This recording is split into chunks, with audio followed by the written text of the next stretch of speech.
Hello बच्चों, आप सभी का स्वागत है हमारे यूट्यूब चैनल में। आज की इस वीडियो में बिहार बोर्ड क्लास 10th का जो ज्योग्राफी है उसमें से जो सब्जेक्टिव क्वेश्चंस जो जो एग्जाम में आने के चांसेस अधिक रखते हैं उन सभी क्वेश्चंस को पार्ट 1 में हम लेकर आए हुए हैं और बाकी का क्वेश्चन पार्ट 2 में अगले वीडियो में आपको देखने को मिल जाएगा। तो आपको इस वीडियो को शुरू से लेकर अंत तक जरूर देखना है और चैनल पर नए होंगे तो चैनल को जरूर सब्सक्राइब कर लेना है और बेल आइकन को प्रेस कर लेना है। तो चलिए स्टार्ट करते हैं। पहला क्वेश्चन है कि सतत विकास से आप क्या समझते हैं, मतलब कि उसकी अवधारणा का आप व्याख्या करें। तो इसका आंसर में आप लिखेंगे कि संसाधन मनुष्य की आजीविका का आधार है। जीवन की गुणवत्ता को बनाए रखने के लिए संसाधन के सतत विकास की अवधारणा आवश्यक है। संसाधन प्रकृति का उपहार मानकर मानव ने इसका अंधाधुंध उपयोग करना शुरू किया, जिसके कारण पर्यावरणीय समस्या भी उत्पन्न हो गई। इसके अलावा आप लिखेंगे संसाधन के भंडारण में चिंतनीय ह्रास ला दिया है, मतलब कि मनुष्य ने अपनी आवश्यकताओं की पूर्ति करने के लिए संसाधन का जो अंधाधुंध प्रयोग किया है उसने संसाधन को मतलब कि भंडारण में चिंतनीय ह्रास ला दिया है। इसके बाद आप लिखेंगे कि शक्ति संपन्न लोगों ने अपने स्वार्थ में संसाधनों का विवेकहीन दोहन किया, जिससे विश्व परिस्थितिकी में घोर संकट पैदा हो गया है। इसके अलावा आप लिखेंगे कि भूमंडलीय तापमान, ओजोन परत में क्षय, पर्यावरण प्रदूषण, अम्लीय वर्षा, ऋतु परिवर्तन जैसे संकट पैदा होते जा रहे हैं।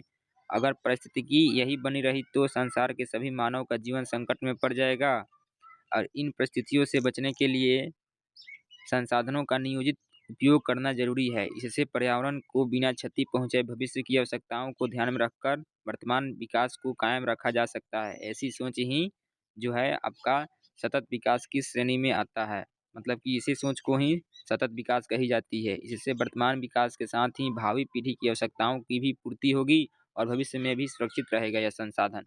सतत विकास का मतलब होता है कि जो वर्तमान में संसाधन के उपयोग हम कर रहे हैं तो उनकी आवश्यकताओं की पूर्ति, मतलब कि पर्यावरण को क्षति ना हो और हम अपनी आवश्यकताओं की पूर्ति भी कर ले और इसका उपयोग अपने भावी पीढ़ियों के लिए भी सुरक्षित रख ले। यही हमारा सतत विकास कहलाता है।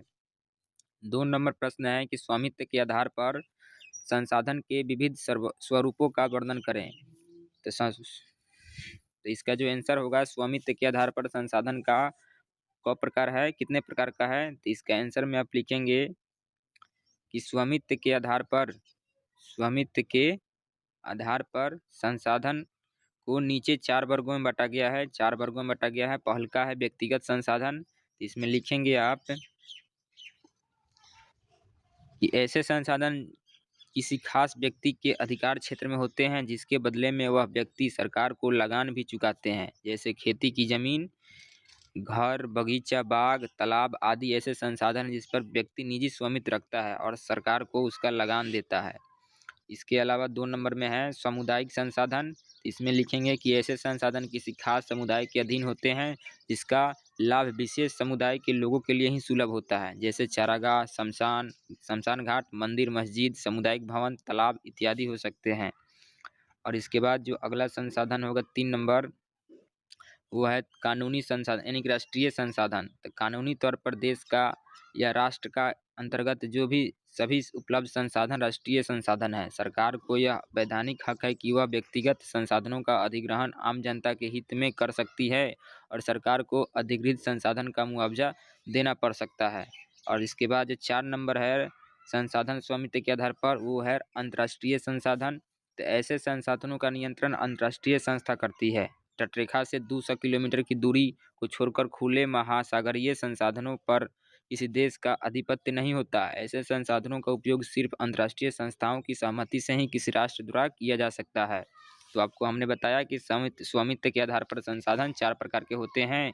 1 नंबर में निजी होता है, 2 नंबर में सामुदायिक होता है, 3 नंबर में राष्ट्रीय और 4 नंबर में अंतर्राष्ट्रीय। तो आपको इसको लिख करके अच्छे से कॉपी में नोट्स के तौर पर याद कर लेना है और ज़रूर याद करें, क्योंकि आपके एग्जाम में सीधे प्रश्न यहीं से देखने को मिलेंगे, क्योंकि ये सभी क्वेश्चन आपके टेक्स्ट बुक के अंतर्गत आते हैं।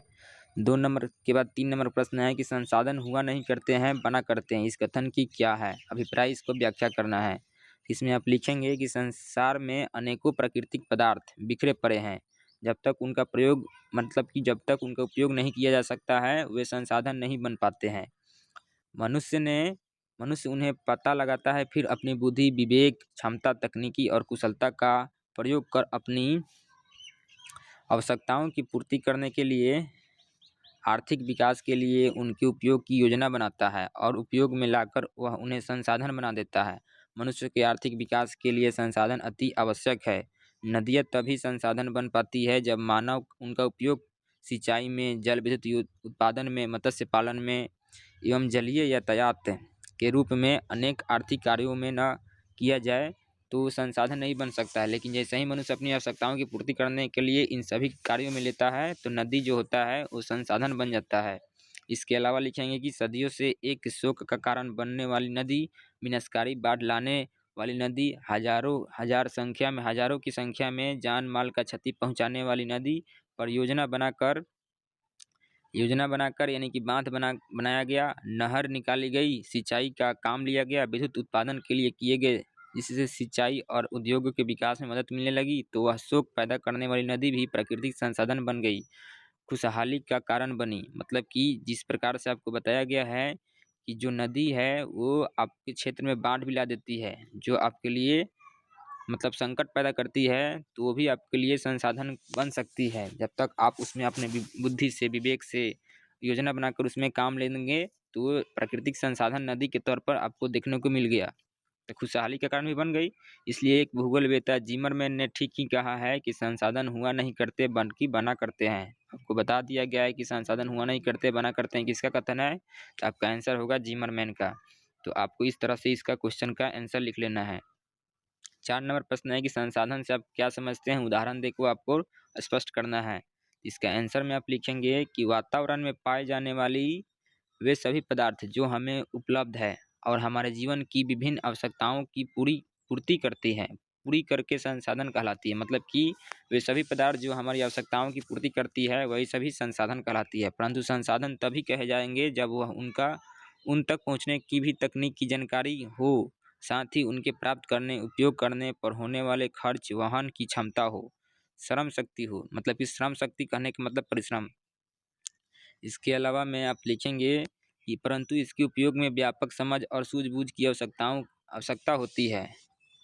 आवश्यकता से वातावरण पर प्रभावित न होकर और प्रकृति के साथ सामंजस्य बना रहे, तभी प्राकृतिक सभी पदार्थ का संसाधन कहे जाते हैं। इसका मतलब आपको इस प्रकार से समझ लेना है कि सभी जो संसाधन हमको कहना है, तो वातावरण में जितने भी पदार्थ हैं और वो सभी पदार्थ हमारी आवश्यकताओं की पूर्ति कर रहे हैं, तो संसाधन तो होंगे, परंतु उनका शर्त है कि उसका प्रयोग हमारे पर्यावरण पर, जो प्रकृति है, कुप्रभाव ना पड़े। मतलब कि सामंजस्य बनाए रखें, तभी जाके आप पूर्ण रूप से उस वस्तु को संसाधन कहेंगे। इसके अलावा आप लिखेंगे उदाहरण में कि उदाहरण स्वरूप छोटा नागपुर का पठार के खनिज का भंडार युगों तक कोई महत्व न था, अतः वे खनिज पदार्थ संसाधन न बन सके। परंतु जब खनिजों का महत्व समझा जाने लगा और लोगों ने अपनी कुशलता का प्रदर्शन कर उनको निकालना आरंभ किया तथा उनका उपयोग में लाया जाने लगा, तो वे खनिज संसाधन बन गए, जिससे छोटा नागपुर क्षेत्र की आर्थिक विकास व अवसर प्रदान किया गया। मतलब कि जैसे कि आपको बता दिया गया उदाहरण में कि छोटा नागपुर का जो पठार था उसमें युगों तक, कई सालों तक बहुमूल्य खनिज छिपे हुए थे, जिनको लोगों को पता नहीं था। लेकिन जैसे ही लोगों को पता लगा तो उनका अपना प्रयोग किए बुद्धि चतुराई से, और जो खनिज निकला तो वही खनिज संसाधन बन गया, और वहाँ का क्षेत्र जो था छोटा नागपुर पठार, वो भी अपने आर्थिक विकास में अग्रसर हो गया। मतलब कि उसका विकास भी धीरे धीरे बढ़ने लगा। तो संसाधन को आपको इस प्रकार से लिख लेना है और याद करना है। 5 नंबर प्रश्न है कि संसाधनों के संरक्षण से क्या तात्पर्य है, या संरक्षण किस प्रकार किया जा सकता है। तो इसका आंसर आप लिखेंगे कि मानव प्राकृतिक संसाधनों का सृष्टिकर्ता नहीं है, मतलब कि बनाने वाला नहीं है, इसलिए मानव प्राकृतिक संसाधनों को पूंजी समझकर उपयोग करें। इसका तात्पर्य यह है कि संसाधनों के उपयोग में कम से कम दुरुपयोग हो, उनकी कम से कम बर्बादी हो, मिट्टी जैसी संपदा की उर्वरता बनी रहे, उसे निम्नीकरण या कटाव से बचाया जाए। इसके अलावा लिखेंगे कि जो वन संपदा के अत्यधिक उपयोग में लाए जाने पर पुनः स्थापना पर बल देना चाहिए, उनका संरक्षण कहलाता है। जैसे कि आप मिट्टी का भी प्रयोग कर रहे हैं, चाहे वन का ही प्रयोग कर रहे हैं, तो वन को काट लेना ही नहीं है, उन पर नए वनों को लगाना भी है, जैसे कि गाछ को या पेड़ को या पौधे को। तो आपको उस प्रकार से संरक्षण कहना मतलब कि संरक्षण करना पड़ेगा। अतः संरक्षण से तात्पर्य यह है कि संसाधनों का अधिकाधिक समय तक अधिक लोगों के लिए आवश्यकताओं की पूर्ति हेतु उपयोग हो। इसके बाद में आप लिखेंगे कि संसार की आबादी का एक बड़ा भाग कृषि पर आश्रित है और कृषि कार्य के लिए मानव भूमि और मिट्टी का उपयोग करता है।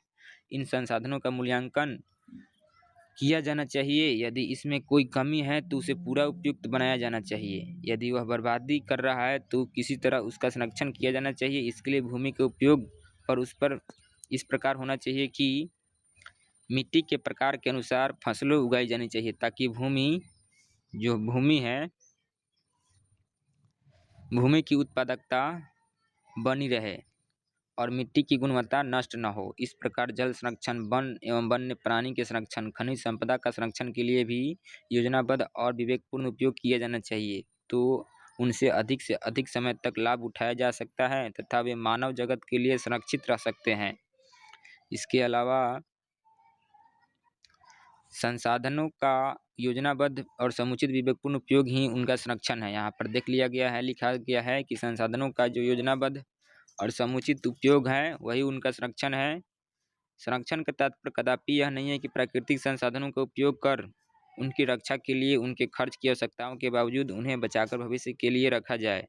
तो यहाँ पर आपको बता दिया गया है कि संरक्षण क्या है, संसाधन का संरक्षण क्या है।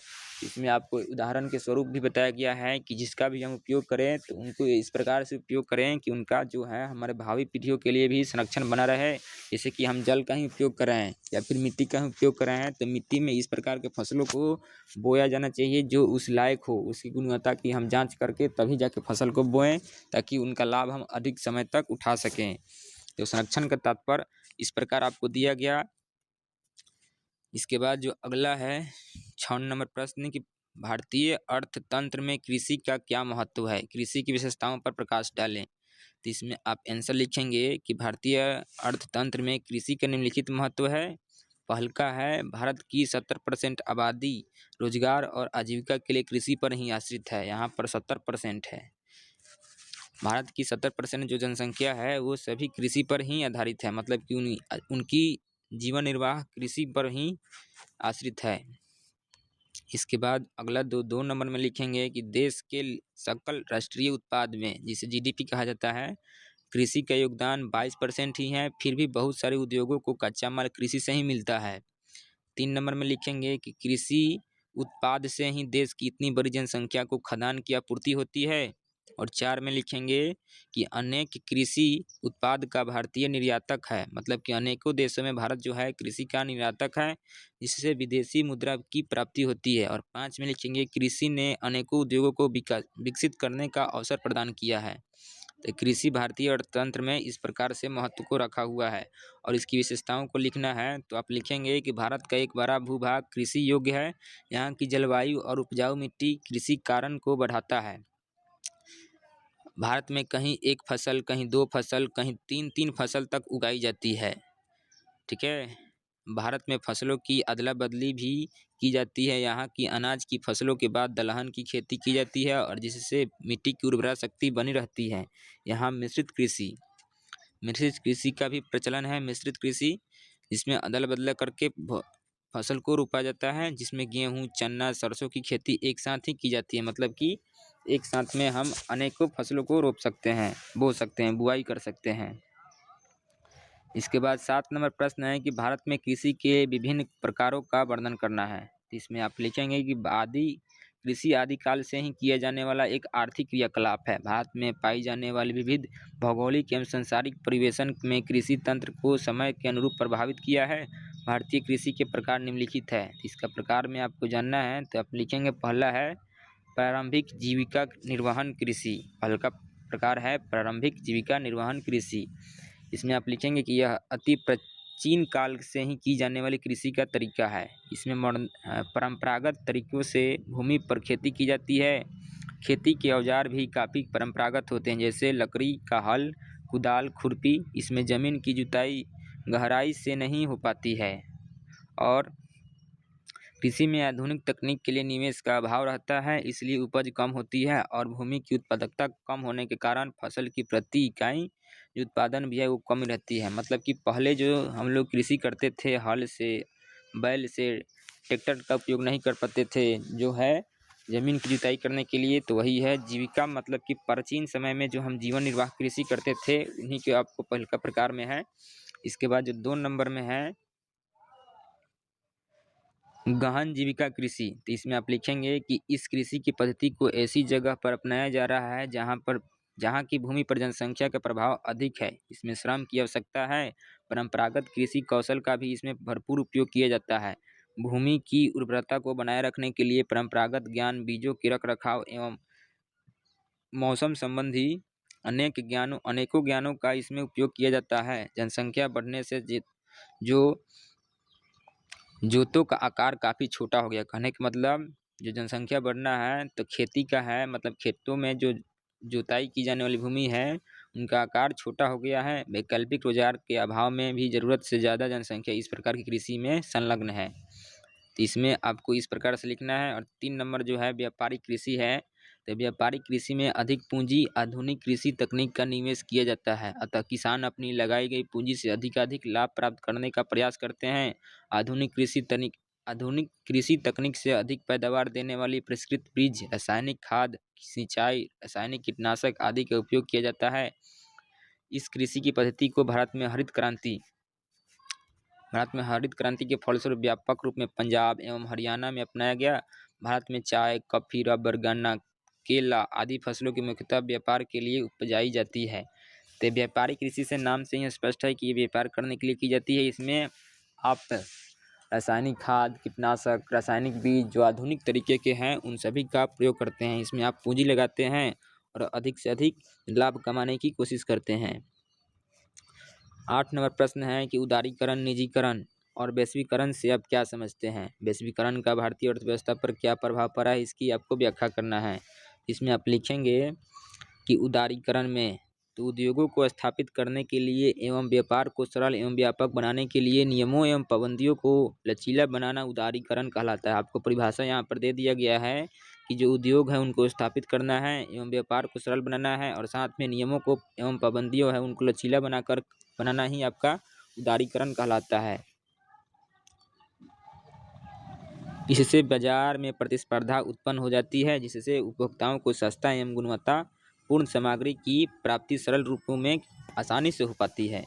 इसके बाद जो अगला है निजीकरण। तो निजीकरण में आपको लिखेंगे कि जब किसी उद्योग का प्रबंधन का नियंत्रण किसी निजी व्यक्ति या सहकारी समिति के हाथ में होती है तो यह व्यवस्था निजीकरण कहलाती है। इसमें किसी प्रतिष्ठान पर सरकारी अधिकार कम या सीमित हो जाता है। कहने का मतलब यहाँ पर है कि निजीकरण में आपका स्वयं का अधिकार होगा। कहने का मतलब किसी निजी व्यक्ति या सहकारी समिति के हाथों में इसका जो होगा नियंत्रण होगा, सरकार के हाथों में इसका नियंत्रण नहीं होगा। आपको उद्योग से समझ लेना है कि जैसे कि किसी उद्योग में कंपनी ही है तो कंपनी जिस व्यक्ति के द्वारा चलाया जाता है वह उसका निजी होता है, तो निजी कंपनी यानी निजीकरण कहला जाएगा।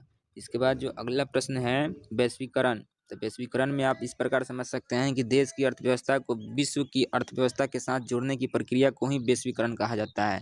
जो अपनी देश की अर्थव्यवस्था है उसको विश्व की अर्थव्यवस्था के साथ अगर आप जोड़ रहे हैं, जिस प्रक्रिया के द्वारा जोड़ रहे हैं उसी को आप वैश्वीकरण कहेंगे। इससे प्रत्येक देश की बिना किसी प्रतिबंध के पूंजी, तकनीक एवं व्यापारिक आदान प्रदान करने में सक्षम हो पाते हैं। इस प्रक्रिया द्वारा भारत भी विश्व के विभिन्न देशों की अर्थव्यवस्था के साथ जुड़ सकेगा। वैश्वीकरण का मतलब ही है विभिन्न देशों के साथ आप अपने देश को जोड़ लें और अपनी उद्योग धंधों जो भी है उसको आगे बढ़ाएं, सरल कर सके। वैश्वीकरण द्वारा भारत को किसी भी वस्तु के आयात निर्यात में छूट, सीमा शुल्क में कमी, विदेशी जो है उसकी पूंजी का मुक्त प्रवाह, बैंकिंग, बीमा, जहाजरानी क्षेत्रों में पूंजी है उनका निवेश, रुपयों का पूर्ण परिवर्तनशील बनाने जैसे लाभ मिल सकेंगे। इन उद्देश्यों की पूर्ति होने पर भारतीय अर्थव्यवस्था में कई सुधार हुए हैं। यह कह सकते हैं कि वैश्वीकरण ने भारत की अर्थव्यवस्था को काफ़ी गतिशील बना दिया है। यहाँ से आपको ऑब्जेक्टिव का क्वेश्चन भी बन सकता है कि किसके कारण हमारी अर्थव्यवस्था गतिशील हो गई है, तो आपका आंसर होगा वैश्वीकरण। और साथ में वैश्वीकरण का परिभाषा क्या है तो पूरे देश को मतलब कि पूरे विश्व के साथ देश की अर्थव्यवस्था जो है उनके साथ जोड़ना ही वैश्वीकरण कहला जाएगा। 9 नंबर प्रश्न है कि उद्योगों की स्थापना के लिए विभिन्न कारकों का विस्तृत वर्णन करना है आपको। इसमें आप लिखेंगे किसी स्थान पर उद्योगों को स्थापित करने के लिए कुछ अनिवार्य सुविधाओं की आवश्यकता होती है, इन्हें उद्योग स्थापना के कारक कहते हैं। और वे कारक कौन कौन से हैं? तो पहला कारक है कच्चा माल। इसमें आप लिखेंगे कि इसे ही प्रयोग कर विभिन्न प्रकार की वस्तुओं का उत्पादन किया जाता है, जैसे गन्ना से चीनी, कपास से सूती वस्त्र, बॉक्साइट से एल्युमिनियम। अगर आपके पास कच्चा वस्त्र मतलब कि कच्चा माल ही नहीं है तो आप किसी भी वस्तु का उत्पादन नहीं कर सकेंगे। तो पहला कारक कच्चा माल है। दूसरा कारक में लिखेंगे शक्ति के साधन। तो इसके अंतर्गत ऊर्जा के स्रोतों का रख रखाव किया जाता है, जिसकी सहायता से मशीनें चलती है। इसमें ताप एवं जल विद्युत के स्रोत को रखा जाता है। और 3 नंबर में आप लिखेंगे कि संचार के साधन।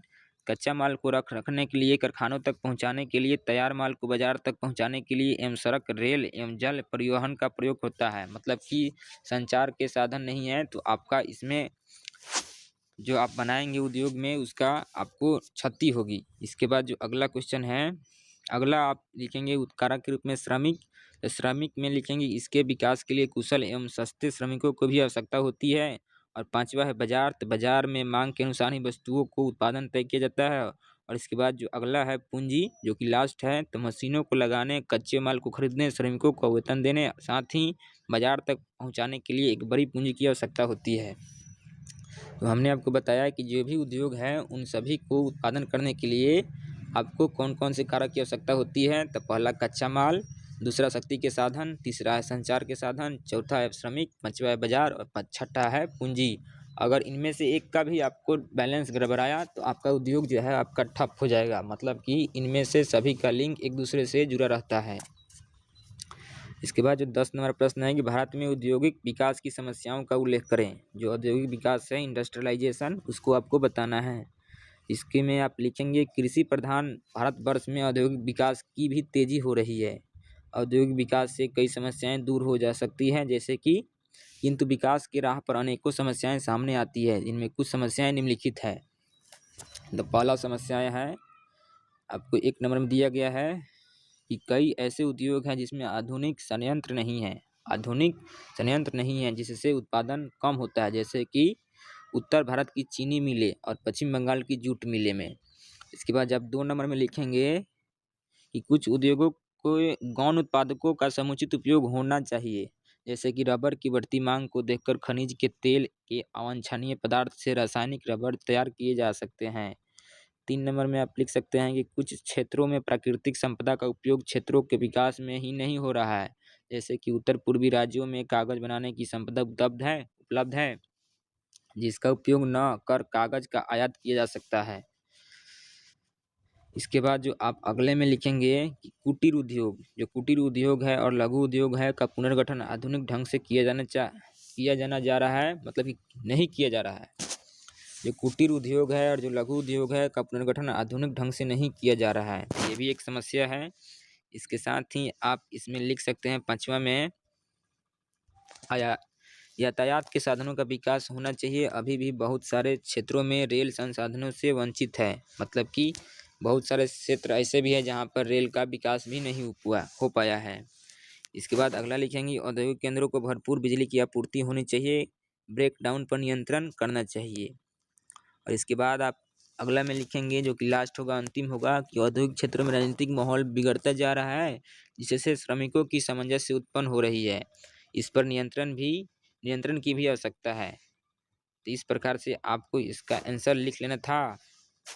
और हमने इस वीडियो में जो पार्ट 1 हुआ ज्योग्राफी का, तो पार्ट 1 में हमने आपको इस प्रकार से 10 क्वेश्चन जो VVI थे उन क्वेश्चन को कराया है। तो आपको यह वीडियो कैसा लगा कमेंट में आपको ज़रूर बताना है। और बाकी का जो अगला होगा वो पार्ट 2 वीडियो में हम आपको करा देंगे। तो आपको अगर इस चैनल पर नए होंगे तो चैनल को ज़रूर सब्सक्राइब कर लेना है और दोस्तों के पास शेयर कर देना है। धन्यवाद।